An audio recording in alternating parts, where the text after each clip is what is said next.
목표 모델은 어떻게 정의할까? 목표 모델을 정하는 것이 점점 더 어렵다. 혁신 또는 탈바꿈을 통해 기업과 기관은 일하는 방식을 변화시켜왔다. 변화를 통해서 기업과 기관은 성장한다. 성장은 지속 가능성의 필요 조건이다. 변화하지 않으면 성장할 수 없고 성장하지 않으면 지속 가능하지 않은 것이다. 변화를 하기 위해서는 목표 모델을 정의해야 한다. 목표 모델은 되고자 하는 미래의 모습을 뜻한다. 목표 모델을 정하는 것이 점점 더 어려워지고 있다. 디지털 경제는 디지털 기술이 주가 되는 경제를 뜻한다. 과거의 변화는 변화가 필요한 이유를 명확하게 알 수 있었고 요건을 정의할 수 있었다. 디지털 경제에서는 새로운 기술을 적용하여 어떻게 비즈니스를 바꿀 수 있을지에 대해서 구체적으로 정의하기가 쉽지 않다. 디지털 탈바꿈의 시작은 목표 모델을 정의하는 것이다. 목표 모델을 정의하는 방식은 5가지가 있다. 프로세스 개선, 프로세스 재설계, 벤치마킹, 아웃사이드인 혁신, 디자인 싱킹 등이다. 지금까지 수행된 혁신 및 전환 프로젝트는 대부분 위 5가지 방식으로 진행되어 왔다. 경우에 따라서 2가지 이상의 방법을 적용하기도 한다. 어떤 방법이 적합할 것인가는 문제의 특성에 따라 선택한다. 목표 모델을 정하는 방법 5가지. 1. 프로세스 개선. 현재 문제를 알고 있는 경우에 적용한다. 현상 분석을 통해서 문제들을 조사하고 이를 해결하기 위해 해야 할 일들을 과제로 노출한다. 과제들의 연관관계를 토대로 목표 모델을 정의한다. 목표 모델은 사용자가 겪고 있는 어려움 또는 비효율을 해결하기 위해 적용되어야 할 모습이다. 지금까지 가장 많이 사용하고 있는 방식이다. 대표적으로 차세대 시스템을 들 수 있다. 차세대 시스템 사업은 구축 프로젝트에 들어가기 전에 프로세스 혁신 프로젝트를 수행한다. 프로세스 혁신 프로젝트에서는 면담, 조사, 워크숍 등을 통해서 각 업무별 요건을 찾고 이를 토대로 목표 프로세스를 정의한다. 구축 프로세스는 프로세스 혁신 프로젝트에서 정의한 목표 프로세스를 토대로 진행된다. 이미 알고 있는 문제를 개선하는 것이기 때문에 목표 모델을 정의하는 것이 비교적 쉽다. 관건은 문제를 빠짐없이 도출하여 통합된 모습으로 모델링하는 것이다. 지금과는 다른 창의적이고 획기적인 목표 모델을 정의하기는 어렵다. 2. 프로세스 재설계. 문제를 해결하기 위해서가 아니라 지금보다 더 나은 성과 수준을 달성해야 하는 경우에 적용한다. 프로세스 수행 시간을 단축하거나 투입 원가를 줄여야 하는 경우이다. 고객을 만족시킬 수 있는 성과 수준 또는 경쟁사보다 뛰어난 성과 수준을 달성해야 하는 경우에 적용된다. 핵심 성과 지표의 수준을 확인하고 현재 방식으로는 목표 수준을 달성할 수 없다는 것을 공감한다. 다음으로 목표 수준을 달성할 수 있는 프로세스 대안을 만들어 본다. 이는 현재 프로세스를 토대로 하지 않는다. 완전히 새로운 모습으로 그린다. 만들어진 프로세스 방안이 목표 수준을 달성하는지를 검증하고 충족시키지 못할 경우 프로세스 설계로 다시 돌아가서 같은 과정을 반복한다. 비즈니스 프로세스 혁신에서 제시된 방식이다.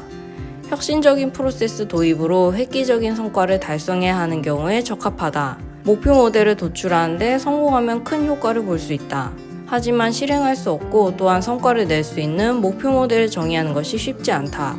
프로토타이핑을 통해서 검증하는 과정이 중요하다. 3. 벤치마킹. 새로운 방식을 도입해야만 하는 경우에 적용한다.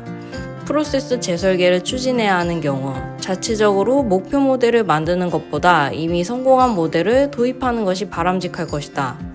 또는 지금까지 수행하지 않았던 새로운 비즈니스에 진출하는 경우에도 자체로 비즈니스를 상세하게 정의하는 것보다 수행되고 있는 비즈니스 방식을 도입하는 것이 비용, 기간, 위험 등을 줄일 수 있다. 먼저 도입 대상인 선진 모델이 존재하는가를 조사하고 2개 이상을 후보로 선정한다. 후보 모델들이 처리하는 업무 요건과 우리가 해결하고자 하는 업무 요건의 갭을 분석한다. 갭이 가장 적은 모델들을 도입 대상으로 선정한다. 또는 갭이 너무 크면 도입 자체를 포기해야 하는 경우도 있다. 선정을 위한 갭 분석은 업무 요건 상위 수준에서 이루어진다. 실제 도입 단계에서는 보다 상세한 수준에서 갭을 조사하고 커스터마이징 과정을 통해서 우리 조직에 적합한 목표 모델로 정의한다. 바젤, IFRS, AML 등의 컴플라이언스 업무 영역에 주로 적용되고 있다. 또는 신규 사업에 진출하는 경우 후발주자가 선두 기업의 성공 모델을 도입하려고 하는 경우에도 적용된다. 선결 조건은 도입하기에 마땅한 선진 모델을 찾을 수 있는가, 그리고 선진 모델을 보유한 조직이 이를 제공하는 것은 물론 커스터마이징 과정을 밀착해서 지원할 수 있는가 등이 관건이다. 4. 아웃사이드인 혁신. 조직 내부의 효율성이 아니라 고객의 경험이 결정 요소인 경우에 적용한다. 조직의 프로세스를 조직의 비용이나 인력 절감을 위해서 바꾸는 것이 아니라 고객의 시간과 노력을 줄임으로써 고객에게 더 나은 경험을 제공하도록 한다. 디지털화에 따라 고객 역할의 중요성이 더 커지고 있다. 고객은 스스로 업무를 처리할 뿐만 아니라 자신의 경험을 다른 고객들과 공유한다.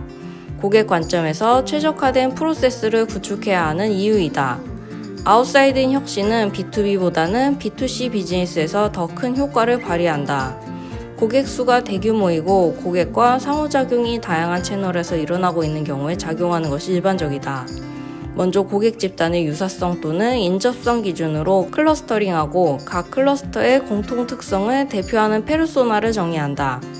페르소나에 해당하는 실제 고객의 오프라인과 디지털에서 행동 방식을 조사하여 고객 여정 지도를 그린다. 각 고객 접점에서 나쁜 경험을 주는 요인들을 찾아서 해결한다. 디지털화는 고객 프로세스에서 고객 관여를 높이고 있다. 고객 상호작용에서 비대면 처리 비중은 점점 더 높아지고 있다. 아웃사이드인 혁신 도입은 점점 더 확대되고 있다. 챗봇 등 디지털 기술을 접목하여 고객 여정을 고도화하는 것이 관건이다. 또한 고객 경험을 데이터로 수집하고 분석하여 고객 여정 재설계에 기민하게 피드백하는 것이 중요하다.